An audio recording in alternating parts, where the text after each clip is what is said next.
And welcome to Neverwinter the Arrogant. So the new Battle Pass Draconic Rage is now live. You can see, you can select it under campaigns, make sure you have that selected, and you can click view campaign, and here it is.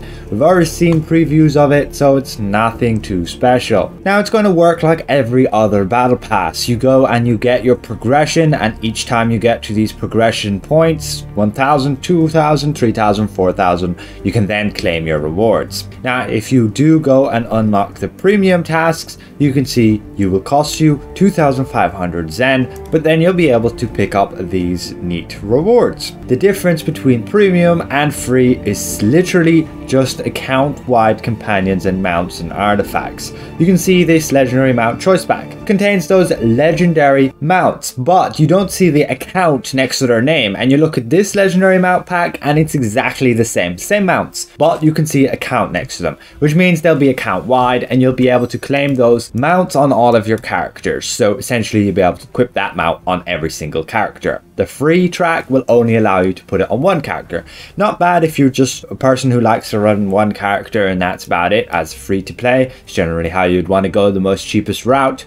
And otherwise we can see the rewards there. Epic Insignia Choice Pack, a Blue Mount Collar Pack, 25 mount upgrade tokens, and then your legendary mount pack, and you'll have to get that progression maxed out to pick up these rewards. And if you go the premium track, you can see you get an epic mount collar pack, a legendary insignia pack, the same legendary mount pack, just again account wide mounts, and the same 25 mount upgrade tokens. So you essentially just get double the amount of rewards by having the premium pass, which is good. It makes it less kind of like pay to win, because you're essentially getting the exact same rewards whether you're free or whether you're paying. And if you're paying, you essentially just get double, and that's fair enough. Now, how do you get this progression? Well, it's going to be time gated, and it's going to be gated upon doing random queues. You can see you're going to have one credit here, which is when you run a random skirmish or a trial, and another credit here is when you run a random dungeon.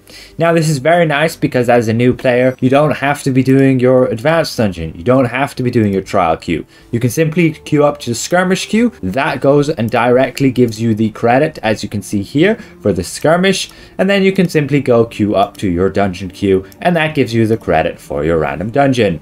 And you can see random dungeon will give you 175, and your random skirmish will give you 150. Now, unfortunately, you'll only be able to do this once per day and once per account. That's it. You won't be able to switch characters and do this and get more credit. And so in order to get 4000 progression, how many days would you have to complete? Well, only just over 12 days. That's a pretty good deal. This Battle Pass is lasting, this milestone, for 1 month. It will be there up until May the 31st. I believe at May the 31st, you won't be able to unlock the free rewards anymore. If you're free to play, make sure to get this completed before the month is out. And then we'll get part 2 the next month and part 3 the following month. Each of them having, again, these similar free rewards. And there'll be a link in the video description where I went through the blog from the community manager where she lists out all those rewards. These being the stage 1 rewards, this being the stage 2 rewards, and in my opinion the best rewards come in stage 3, primarily the icosahedron ion stone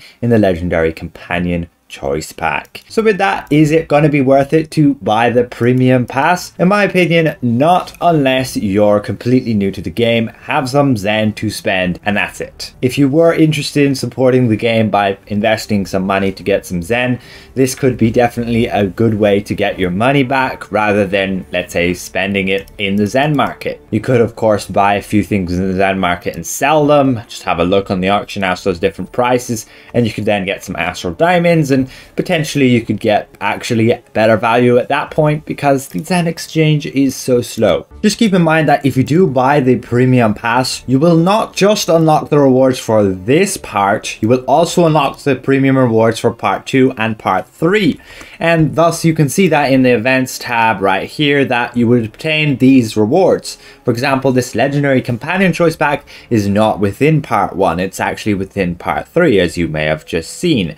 And this is actually a reason why many endgame players will actually get the Battle Pass for the account-wide icosahedron ion stone, because it's essentially an augment companion like the owlbear cub, but it gives better stats in my opinion. It will give you power, It will give you combat advantage and it will give you critical strike. The problem with the owlbear cub is it gives accuracy, which isn't very needed. You could build around just capping out your 4 offensive stats except accuracy and then dumping everything into damage bonuses. And otherwise the owlbear cub also gives critical severity, which a lot of gear pieces give too much critical severity. A lot of pieces just give critical severity and we're overcapped. You can see I've gone over 4,000 there, and without having the owlbear cub and having the icosahedron milestone, it would give me a bit more room and options to stack a bit more gear with crit severity and not end up wasting these stats, which means I'm wasting my damage potential. Am I going to buy this premium pass? You can see in the events tab, it's just here, Draconic Rage premium pass.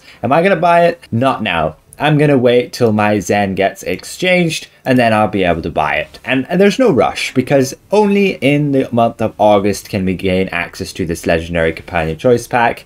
And so there's no trouble me waiting 2 months till then because the rest of the rewards are pretty just meh. You can see them. These are the key rewards that you'll be getting. It's nice that they actually show them there so you can know what you're buying. But keep in mind, you're not buying those rewards. You're buying the ability to unlock those rewards by playing. That's the trick with battle passes. They allow you to get good rewards much more cheaply, but at the cost of having to play the game to get them. And that's why it's kind of a good strategy, because if you're going to pay money for the game, you may as well play it. You must be at least enjoying the game if you're going to put any money in. So it's not too much trouble there. And overall, it just keeps the game a healthier place by having the players coming back every day and playing. There is a forgiveness system with this battle pass. If you're going to miss like 2 days in a row, that shouldn't be a problem. You'll stack this credit up and then you could run 3 random dungeons back to back and then essentially get that credit for those stacks. And that's about it.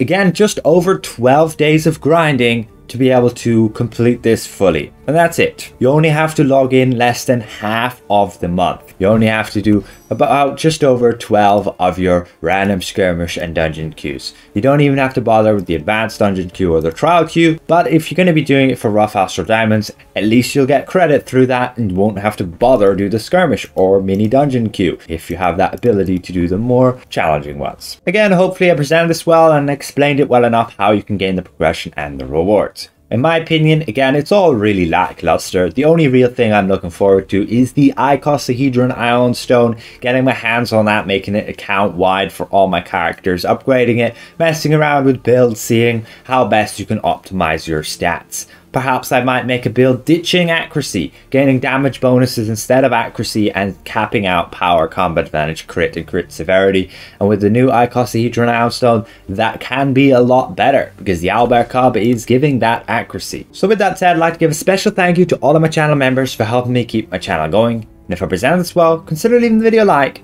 If you're new around here, consider subscribing. We'll see you guys around. Goodbye for now.